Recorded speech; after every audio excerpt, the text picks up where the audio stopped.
ನಮಸ್ಕಾರ ವೀಕ್ಷಕರೇ, ನನ್ನ ಚಾನಲ್ ರೂಪಾಗೌಡಾಸ್ ಕಿಚನ್ಗೆ ನಿಮಗೆಲ್ಲರಿಗೂ ಸ್ವಾಗತ. ನಾನು ರೂಪಾಗೌಡ. ಇವತ್ತಿನ ನನ್ನ ರೆಸಿಪಿ ಮಸಾಲಾ ಅಕ್ಕಿ ರೊಟ್ಟಿ.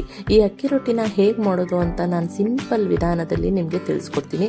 ತುಂಬ ಈಸಿಯಾಗಿ ಇದನ್ನು ನೀವು ಮನೆಯಲ್ಲಿ ಮಾಡ್ಕೊಳ್ಬೋದು. ಹಾಗೆಯೇ ಇದನ್ನು ಹೇಗೆ ಮಾಡೋದು ಅಂತ ನೋಡೋಣ. ಅದಕ್ಕೂ ಮುಂಚೆ ನನ್ನ ಚಾನಲ್ಗಿನ ಸಬ್ಸ್ಕ್ರೈಬ್ ಆಗಿಲ್ಲ ಅಂದರೆ ದಯವಿಟ್ಟು ಸಬ್ಸ್ಕ್ರೈಬ್ ಮಾಡ್ಕೊಳ್ಳಿ, ಬೆಲ್ ಐಕಾನ್ ಸಹ ಕ್ಲಿಕ್ ಮಾಡ್ಕೊಳ್ಳಿ ಫ್ರೆಂಡ್ಸ್. ಯಾವುದಾದ್ರೂ ಹೊಸ ರೆಸಿಪೀಸ್ನ ನಾನು ಅಪ್ಲೋಡ್ ಮಾಡಿದಾಗ ನಿಮ್ಗೆ ಈಸಿಯಾಗಿ ನೋಟಿಫಿಕೇಶನ್ ಸಿಗುತ್ತೆ. ಬ್ರೇಕ್ಫಾಸ್ಟ್ಗೆ ಇದು ತುಂಬಾ ಒಳ್ಳೆ ರೆಸಿಪಿ ಅಂತಲೇ ಹೇಳ್ಬೋದು ಫ್ರೆಂಡ್ಸ್. ಇದನ್ನು ಕೆಂಪು ಚಟ್ನಿ ಜೊತೆ ನಾನು ಇದನ್ನು ಸರ್ವ್ ಮಾಡಿದ್ದೀನಿ. ಸೊ ಇದನ್ನು ಹೇಗೆ ಮಾಡೋದು ಅಂತ ನಾನಿವತ್ತು ನಿಮಗೆ ಶೇರ್ ಮಾಡ್ಕೊಳ್ತೀನಿ. ಏನೇನು ಇಂಗ್ರೀಡಿಯೆಂಟ್ಸ್ ಬೇಕು ಅಂತಲೂ ನಾನಿವತ್ತು ತಿಳಿಸ್ಕೊಡ್ತೀನಿ ಫ್ರೆಂಡ್ಸ್. ಬನ್ನಿ ಇದನ್ನು ಹೇಗೆ ಮಾಡೋದು ಅಂತ ನೋಡೋಣ.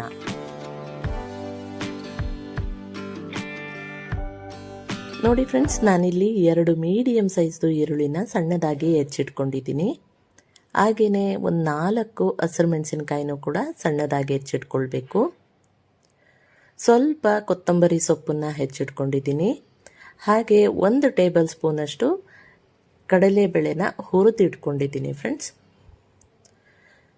1 ಟೇಬಲ್ ಸ್ಪೂನಷ್ಟು ತೆಂಗಿನಕಾಯಿ ತುರಿ, ರುಚಿಗೆ ತಕ್ಕಷ್ಟು ಉಪ್ಪು, 2 ಟೇಬಲ್ ಸ್ಪೂನಷ್ಟು ಎಣ್ಣೆ, ಹಾಗೆ 2 ಲೋಟದಷ್ಟು ಅಕ್ಕಿ ಹಿಟ್ಟನ್ನು ತೊಗೊಂಡಿದ್ದೀನಿ ಫ್ರೆಂಡ್ಸ್.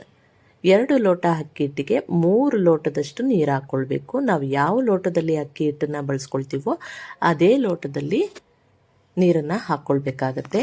ಸೊ ಇವಾಗ ಒಂದು ಪಾತ್ರೆಯಲ್ಲಿ 3 ಲೋಟದಷ್ಟು ನೀರನ್ನು ಹಾಕ್ಕೊಂಡು 1 ಟೇಬಲ್ ಸ್ಪೂನಷ್ಟು ಎಣ್ಣೆ, ರುಚಿಗೆ ತಕ್ಕಷ್ಟು ಉಪ್ಪು, 2 ಟೇಬಲ್ ಸ್ಪೂನಷ್ಟು ಅಕ್ಕಿ ಹಿಟ್ಟನ್ನು ಹಾಕ್ಕೊಂಡು ಚೆನ್ನಾಗಿ ತಿರುಗಿಸ್ಕೊಳ್ಬೇಕು. ಈ ರೀತಿಯಾಗಿ ಮಿಕ್ಸ್ ಆದಮೇಲೆ ಇದನ್ನು ಕುದಿಯೋದಕ್ಕೆ ಅಂತ ಬಿಡೋಣ. ಸೊ ಇವಾಗ ಕುದಿ ಬಂದಿದೆ. ಈ ಸಮಯದಲ್ಲಿ ನಾನು ಅಕ್ಕಿ ಹಿಟ್ಟನ್ನು ಇದರಲ್ಲಿ ಸೇರಿಸ್ಕೊಳ್ತಾ ಇದ್ದೀನಿ. ಸೊ ಅಕ್ಕಿ ಹಿಟ್ಟನ್ನು ಸೇರಿಸ್ಕೊಂಡು ಐ ಫ್ಲೇಮಲ್ಲಿ 1 ರಿಂದ 2 ನಿಮಿಷ ನೀವು ಬಿಟ್ಟರೆ ಸಾಕು.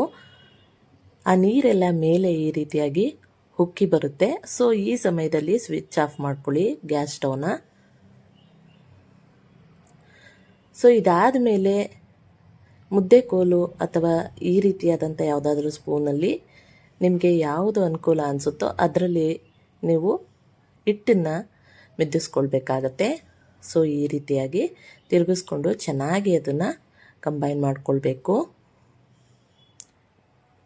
ಸೊ ಇಲ್ಲಿ ಯಾವುದೇ ರೀತಿಯಾದಂಥ ಹಿಟ್ಟನ್ನಾಗಲಿ ನೀರನ್ನಾಗಲಿ ಹಾಕೋ ಅವಶ್ಯಕತೆ ಇಲ್ಲ. ಮೆಜರ್ಮೆಂಟ್ ಕರೆಕ್ಟಾಗಿ ಹಾಕಿದರೆ ನೋಡಿ ಫ್ರೆಂಡ್ಸ್, ಈ ರೀತಿಯಾಗಿ ನೀವು ಉಂಡೆ ಮಾಡಿದಾಗ ಕೈಗೆ ಅಂಟಬಾರ್ದು, ಆವಾಗ ರೊಟ್ಟಿ ಚೆನ್ನಾಗಿ ಬರುತ್ತೆ ಅಂತ ಅರ್ಥ.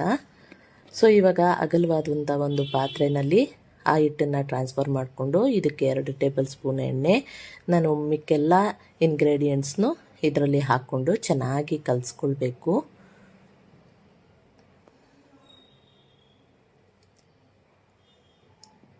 ಸೊ ಚೆನ್ನಾಗಿ ನಾದ್ಕೊಂಡು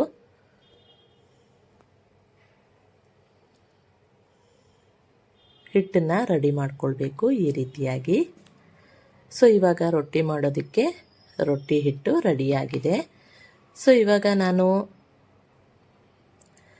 ಗ್ರೀಸ್ ಪ್ರೂಫ್ ಪೇಪರ್ ಅಂತ ಸಿಗುತ್ತೆ ಫ್ರೆಂಡ್ಸ್ ಅಮೆಝಾನಲ್ಲಿ. ಸೊ ಅದನ್ನು ತೊಗೊಂಡಿದ್ದೀನಿ. ನನಗೆಷ್ಟು ಅಗಲ ಬೇಕೋ ಅಷ್ಟು ಅಗಲ ನಾನಿಲ್ಲಿ ಕಟ್ ಮಾಡಿ ಇಟ್ಕೊಂಡಿದ್ದೀನಿ. ಸೊ ಇದಕ್ಕೆ ಸ್ವಲ್ಪ ಎಣ್ಣೆನ ಹಾಕ್ಕೊಂಡು ನಿಮಗೆ ರೊಟ್ಟಿಗೆ ಎಷ್ಟು ಬೇಕಷ್ಟು ಹಿಟ್ಟನ್ನು ತಗೊಂಡು ಈ ರೀತಿಯಾಗಿ ನೀವು ರೊಟ್ಟಿನ ಪ್ರೆಸ್ ಮಾಡ್ಕೊಳ್ಬೋದು. ಈ ರೀತಿಯಾಗಿ ರೊಟ್ಟಿ ತಟ್ಕೊಂಡು ತವಾನ ಕಾಯೋದಕ್ಕೆ ಅಂತ ಆಲ್ರೆಡಿ ಇಟ್ಟಿದ್ದೀನಿ. ಸೊ ನೋಡಿ ಫ್ರೆಂಡ್ಸ್, ಎಷ್ಟು ಚೆನ್ನಾಗಿ ಬಂದಿದೆ. ಯಾವುದೇ ಕಾರಣಕ್ಕೂ ಕಿತ್ತೋಗೋದಿಲ್ಲ. ತುಂಬಾ ನೀವು ಎಷ್ಟು ತೆಳುಬೇಕೋ ಅಷ್ಟು ತೆಳುಗೆ ನೀವು ಇದನ್ನು ತಟ್ಕೊಳ್ಬೋದು. ನೋಡಿ ಎಷ್ಟು ಚೆನ್ನಾಗಿ ಬರ್ತಿದೆ.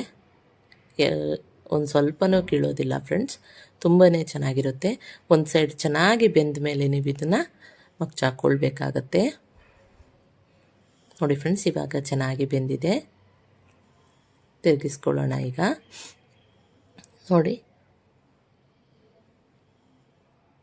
ಈ ರೀತಿಯಾಗಿ ನೀವು ರೊಟ್ಟಿನ ಸುಲಭವಾಗಿ ಮಾಡ್ಕೊಳ್ಬೋದು. ತುಂಬಾ ಚೆನ್ನಾಗಿರುತ್ತೆ, ತುಂಬ ಸಾಫ್ಟಾಗಿ ಕೂಡ ಇರುತ್ತೆ, ರುಚಿಯಾಗೂ ಕೂಡ ಇರುತ್ತೆ.